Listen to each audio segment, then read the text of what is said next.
Israel Hezbollah സംഘർഷം കൊടുമ്പിരി കൊള്ളുമ്പോൾ ഏവരും ഉറ്റുനോക്കുന്നത് ഇറാൻ്റെ നീക്കങ്ങളാണ്. ഇറാൻ പൊതുവെ ഈ ആക്രമണങ്ങളെ അപലപിക്കുകയും തിരിച്ചടിക്കുമെന്നൊക്കെ പറയുന്നുണ്ടെങ്കിൽ പോലും ചെറുവരിൽ അനക്കാൻ പോലും ഇതുവരെ തയ്യാറായിട്ടില്ല. പക്ഷേ ഇറാനിലെ ജനങ്ങൾ, വിവിധ സംഘടനകളെല്ലാം ഇറാൻ സർക്കാരിന് മേൽ കടുത്ത സമ്മർദ്ദമാണ് ചെലുത്തിക്കൊണ്ടിരിക്കുന്നത്. ഇറാൻ എന്തെങ്കിലും ചെയ്തേ മതിയാകൂ എന്നുള്ള ഒരു രീതിയിലേക്ക് കാര്യങ്ങൾ പോകുന്നു. ഈ മുൻ ആണവ ചർച്ചകൾക്കൊക്കെ നേതൃത്വം കൊടുത്ത സയ്യിദ് ജലീലി പറയുന്നത് ഇറാൻ വീണ്ടും ആണവ പദ്ധതികൾ പുനരുജ്ജീവിപ്പിക്കണം എന്നാണ് പറയുന്നത്. അങ്ങനെയെങ്കിൽ ഈ പാശ്ചാത്യ ശക്തികളെ നമുക്ക് ചർച്ചയ്ക്ക് കൊണ്ടുവരാൻ കഴിയുമെന്ന് പറയും. പക്ഷേ അതിനേക്കാൾ ഉപരി ലോകം ഭയക്കുന്ന, ഇല്ലെങ്കിൽ മറ്റ് രാജ്യങ്ങളെ വെള്ളം കുടിപ്പിക്കാൻ കഴിയുന്ന ഒരു വലിയ നീക്കം ഇറാന് നടത്താൻ കഴിയുമെന്നാണ് ഇറാനിലെ മറ്റു ചില സംഘടനകൾ ഇറാൻ പ്രസിഡന്റിനോട് പറയുന്നത്. അത് മറ്റൊന്നുമല്ല, ഇറാൻ്റെ തന്നെ പ്രോക്സി ഭരിക്കുന്ന ഇടമാണ് യമൻ. ഒപ്പം തന്നെ ഇറാനുമുണ്ട്. ഇവർക്ക് രണ്ടുപേർക്കും കടലിടുക്കുകളുമുണ്ട്. യമൻ ഭാഗത്തുകൂടി കടന്നു പോകുന്ന ബാദ് അൽ മന്ദാബ് എന്ന് പറയുന്ന കടലിടുക്ക്, ഈ കടലിടുക്കിൽ കൂടെയാണ് ഈ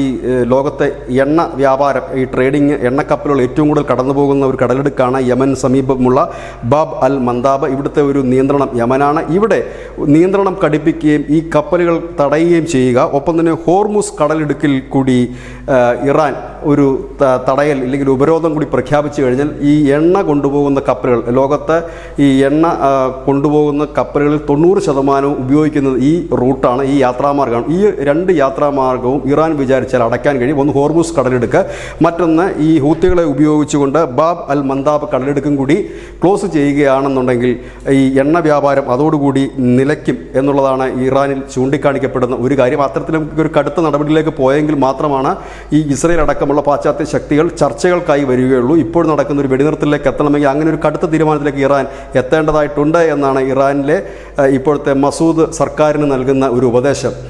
ഒപ്പം തന്നെ ഇങ്ങനെ ഒരു നീക്കം നടത്തുകയാണെങ്കിൽ അതിന് വലിയ യുദ്ധത്തിലേക്ക് പോവുകയുമില്ല, രക്തച്ചൊരിച്ചിൽ ഉണ്ടാവുകയുമില്ല. അങ്ങനെ ഒരു നീക്കം നടത്തണമെന്ന് തന്നെയാണ് പറയുന്നത്. ഏതായാലും കഴിഞ്ഞ ദിവസം നസറുള്ള കൊല്ലപ്പെട്ടപ്പോഴും ഖമേനിയാണ് ഇറാനി സേനയുടെ തലവൻ. ഖമേനി ഇപ്പോൾ ഒളിവിലാണ്, ബംഗറിൽ ഇരുന്നുകൊണ്ടാണ് ഇപ്പോൾ നിർദ്ദേശങ്ങളും മറ്റുമൊക്കെ നൽകുന്നത്. അദ്ദേഹം തിരിച്ചടിക്കുമെന്ന് പറയുന്നുണ്ടെങ്കിലും ഒരു കർശനമായ ഒരു ഉത്തരവ് ഇതുവരെ നൽകിയിട്ടില്ല. ഇങ്ങനെ ഒരു നീക്കം നടത്തിയാൽ, അതായത് ഈ കടലിടുക്കിൽ ഒരു ഉപരോധം ഏർപ്പെടുത്തുകയാണെങ്കിൽ, രണ്ട് കടലിടുക്കിലും ഉപരോധം ഏർപ്പെടുത്തുകയാണെങ്കിൽ പാശ്ചാത്യ രാജ്യങ്ങളിലേക്കുള്ളതും മറ്റു രാജ്യങ്ങളിലേക്ക് ഉള്ളതുമായ എണ്ണയുടെ ഒഴുക്ക് തടയാൻ കഴിയും. അങ്ങനെയെങ്കിൽ ലോകത്തിന് മുഴുവൻ അത് ബാധിക്കുകയും ചർച്ചകൾ എത്രയും പെട്ടെന്ന് നടത്തി സമാധാന അന്തരീക്ഷം ഉണ്ടാക്കാൻ ലോക രാജ്യങ്ങൾ തന്നെ ആവശ്യപ്പെടുന്ന ഒരു സാഹചര്യം സൃഷ്ടിക്കുകയും ചെയ്യുക എന്നുള്ളതാണ് ഇറാൻ്റെ മുൻപിലേക്ക് ഈ മറ്റ് പാർട്ടികൾ അടക്കം വെച്ചിരിക്കുന്ന പുതിയ ഉപാധി. News desk, news India Malayalam.